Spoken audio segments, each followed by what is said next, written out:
Hey, welcome back to the shop. You know what? I love that in woodworking, there's always more than one way to do something. So let's look at 10 different ways to construct a miter joint. We're gonna start off with the basics and then move up to the more complex. So the first one's gonna be the simple butt joint.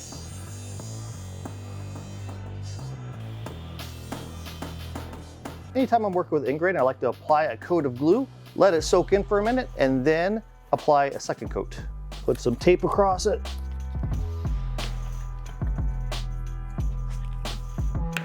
The second type of miter is like the first one. It's gonna be a butt joint, but this time we're gonna add pin nails.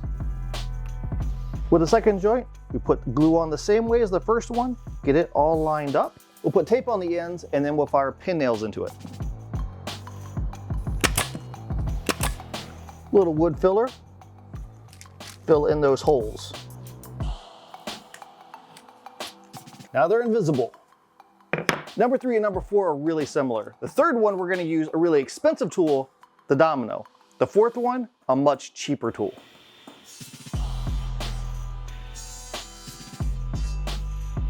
Put our joint together, take a combination square and set it across and draw a line.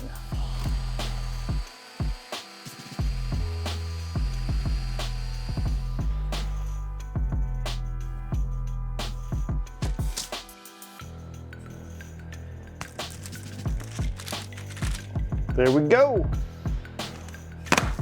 Number 4 is one of my favorite, and it's kind of old school. We're gonna use some dowels. Just like with the Domino, take a combination square and draw a center point.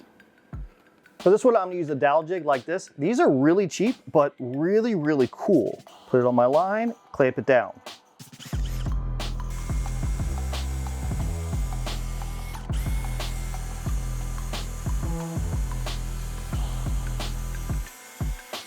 You can put your jig on the opposite piece and drill it out, or you can get some of these. These are little dowel points, and you stick them in the hole and then line up your piece and then press it down, and it leaves a little divot there, and you know where to drill out at. Even though we're using dowels, we still got to use glue, so put some glue on here and in those dowel holes.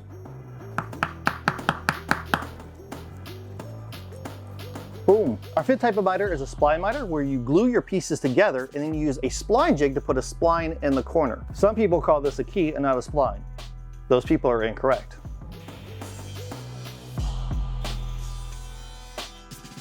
This is my spline jig for picture frames. It's just a bunch of plywood cut into a U shape, and it rides along my fence. That way I can simply push the jig through the saw blade instead of having to actually push the picture frame itself.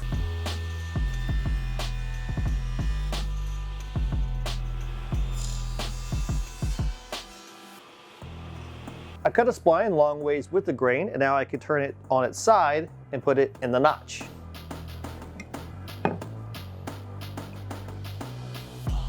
Once it's dry, I can take a saw and flush trim it with the edge. Number 6, we're also going to do a spline miter, but we're going to do it in a different way. Instead, we're going to cut notches in our pieces individually and then put a spline inside.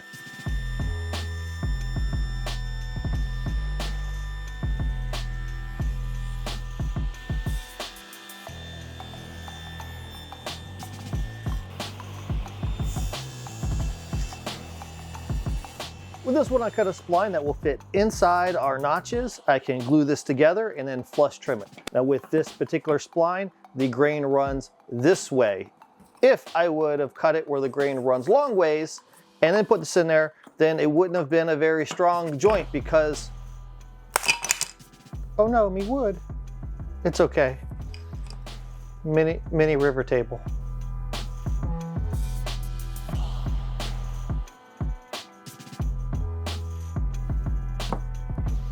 The next one's pretty cool. We're gonna do another spline, but this time it's gonna be completely hidden. Let's go to the router table.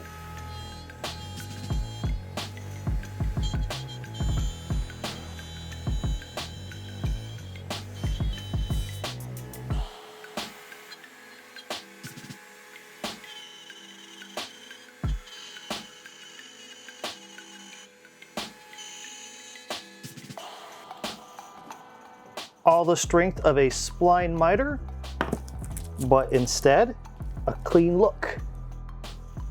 How about instead of having a spline visible from the outside corner, instead it's only visible from the inside corner?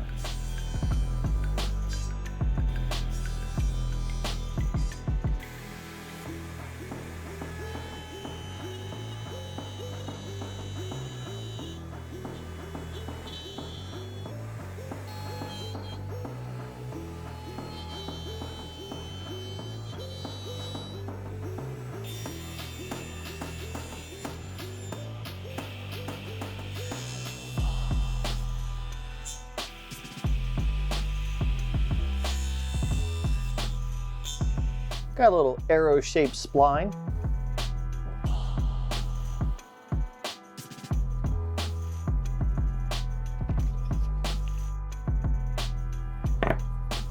If you stuck around this far, then good on you, because these next two are really fun to make.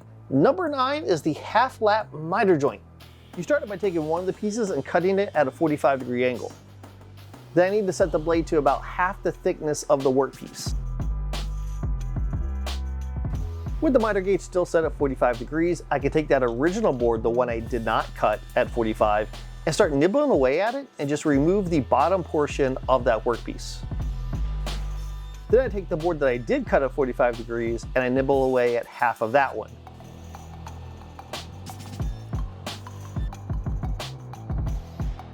And the result is two pieces that fit together perfectly. Before we move on to the next miter joint, let me give a big shout out to the members of our superhero community over on Patreon. We have several new members: Cassidy Olson, Jason Carter, Devin Day, Bob Evans, and Jonathan Pedersen. Thank you so much for all of your support. That type of support allows me to make more videos and better videos here on YouTube. Number 10 is the most complicated joint on our list, but it's also really cool to make. It's the mitered bridle joint.